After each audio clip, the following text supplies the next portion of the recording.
wax ka ogow madaxweynaha aan lahayn khibrad siyaasadeed ee dagaalka kula jira Vladimir Putin.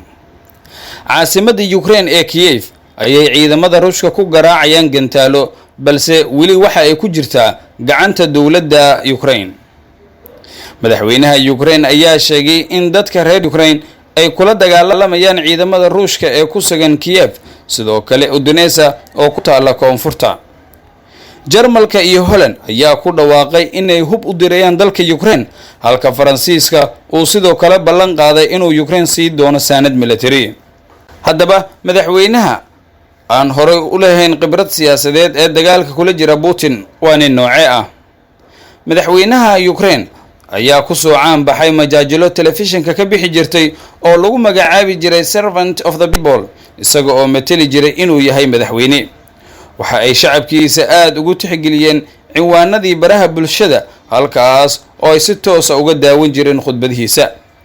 madaxweyne Zelensky ayaa hadda waxa uu hogaamiye u yahay 44 milyan oo shacab ah kuwaas oo wajahaya qatar uga imaanaysa militariga Ruushka. iyada oo madaxweynaha Ruushka Vladimir Putin uu ku eedeeyay Ukraine xusuuqa jamhuuriyadda Donetsk ee ka go'day ayaa waxa uu sheegay in uu dadkaasi badbaadin doono madaxweynaha Ruushka. madaxweyne Zelensky oo ku hadlaya luqadda Ruushka ayaa sheegay inuu isku dayay inuu waco Vladimir Putin si uu uga hortago dagaalka balse uu kala kulmay aamusnaan. labada dal uma baahneen dagaal, ma ahan dagaal qabow, uma baahna dagaal noocaan ah, ma ahan dagaal isku dhafan ayuu yiri isaga oo xiran labiska ciidanka oo hortaagan khariirada Ukraine. balse waxa uu intaasi ku daray in haddii dadka reer Ukraine ay kala kulmaan weeraro ay isdifaaci doonaan. marka aadna soo weerarto waxaad arki doontaa wajiyadeena ayuu yiri madaxweynaha dhalinyarada ah ee dalka Ukraine. madaxweyne Putin ayaa waxa uu doonayaa inuu bedelo awoodda madaxweyne Zelensky ee sida dimuqraadiyadda ah loo soo doorto. Yulia oo ah tafitiraha guud ee wakaaladda wararka Novaya ayaa sheegtay inay aad uga xumaatay markii loo doortay madaxweynaha Ukraine bishii Abriil 2019 maadaama aysan aaminsaneyn inuu awood u leeyahay inuu dawlad hogaamiyo. balse dadka reer Ukraine ayaa si weyn taageero ugu muujiyay madaxweynahooda isbuucii la soo dhaafay ayay tiri. taageero buuxda iyo ixtiraam ay shacabkiisa u muujiyeen. waxa uu muujiyay midnimo waxaana dhihi lahaa waxa uu qaatay door dhiirigelin oo ah tusaale isaga u gaar ah. waxa uu hogaaminayaa dawlad ka soo horjeeda Vladimir Putin. kusoo biiridda siyaasadda ee madaxweyne Zelensky waxa ay ahayd sida riwaayadaha oo kale. doorkiisii ugu caansanaa ee majaajalada waxa uu ahaa barnaamij taxane ah oo lagu magacaabi jiray uu adeeg dadweynaha kaas oo ku jili jiray macallin dugsi. Master Zelensky oo xilka la wareegay 20 May 2019 waxa uu ballan qaaday inuu soo afjaro colaadda bariga Ukraine taas oo galaafatay nolosha in ka badan 14,000 oo qof. markii hore waxa uu damcay inuu tanaasul sameeyo waxa uu wada xaajood la furay iyagoo isweydaarsaday maxaabiis isla markaana u jeestay fulinta qaybo ka mid ah heshiiska Minsk.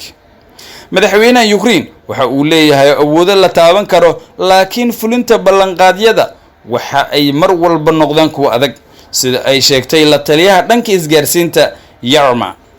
haddaba nin noocee ayuu ahaa madaxweynaha Ukraine inta uu soo ku biirin siyaasadda.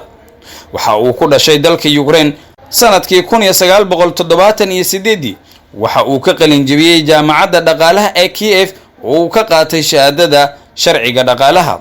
waxa uu aasaasay warbaahin weyn tan iyo bartamihii 2010 xirfadiisa TV-ga iyo filimada ayaa ahayd diiradda ugu weyn.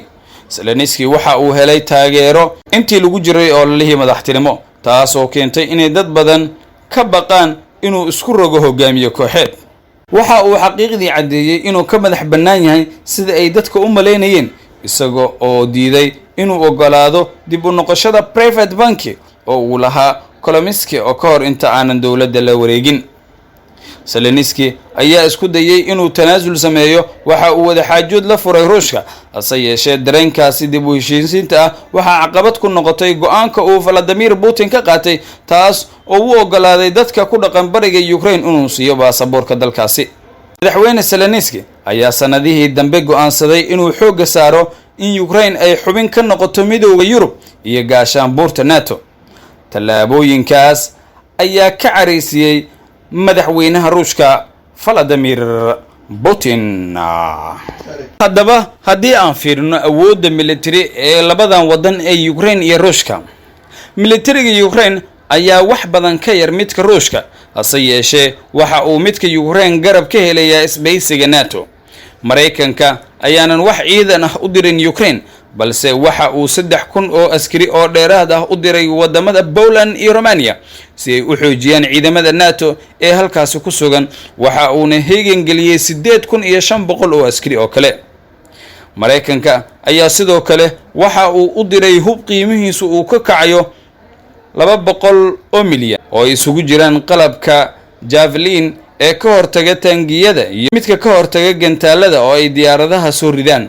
sidoo kale waxa ay dalalka xubnaha ka NATO u ogolaadeen in hub Mareykanka uu sameeyay ee siiyaan Ukraine.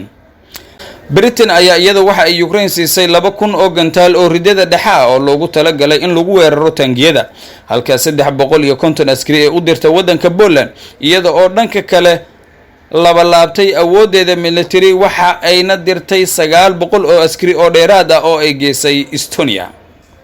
Britain ayaa waxa ay diyaarado dagaal oo kale ay u dirtay koonfurta Yurub iyo markab dagaal oo ku biiraya ciidamada NATO ee ilaalinaya badweynta Mediterranean-ka.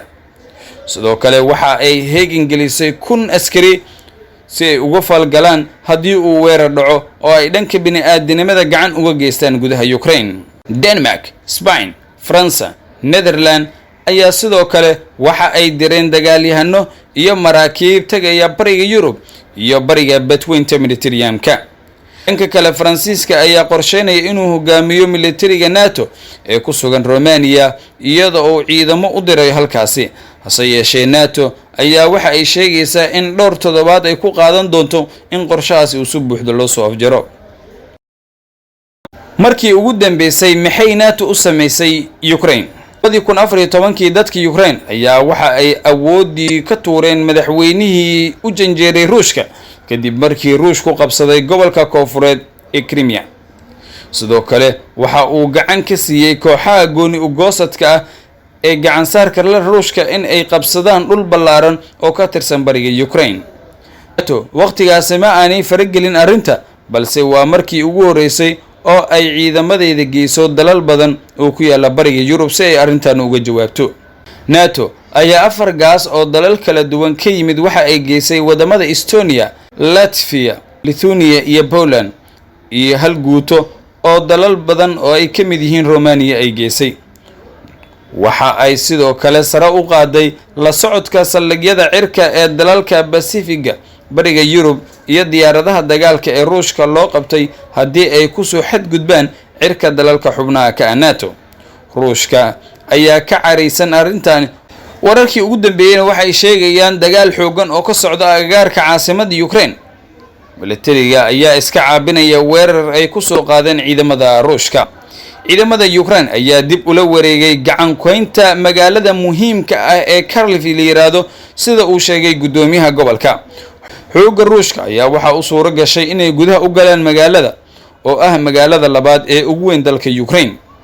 muuqaalo lagu faafiyay baraha bulshada ayaa muujinaya dagaalo wadooyinka ku dhaxmaraya ciidamada Ukraine iyo kuwa Ruushka. wasiir ku-xigeenka difaaca Ukraine ayaa soo saaray qiyaastii khasaaraha ay geysatay ciidamada dalkaasi ay u geysteen Ruushka ilaa iyo hadda. Ukraine waxa ay qiyaastay khasaaraha ilaa iyo haatan gaaray militariga Ruushka in ay kala yihiin 4,300 oo dhimasho ah, 27 diyaaradood oo ay soo rideen, 26 helikobtar, 146 taangi, 706 baabuur gaashaaman ee dagaal, 49 madfac, hal nidaam difaac hawada Buk, 4 grand hababka riditaanka gataalada badan, 30 baabuur, 60 booyadood, 2 diyaaradood oo drones ah iyo 2 doomood.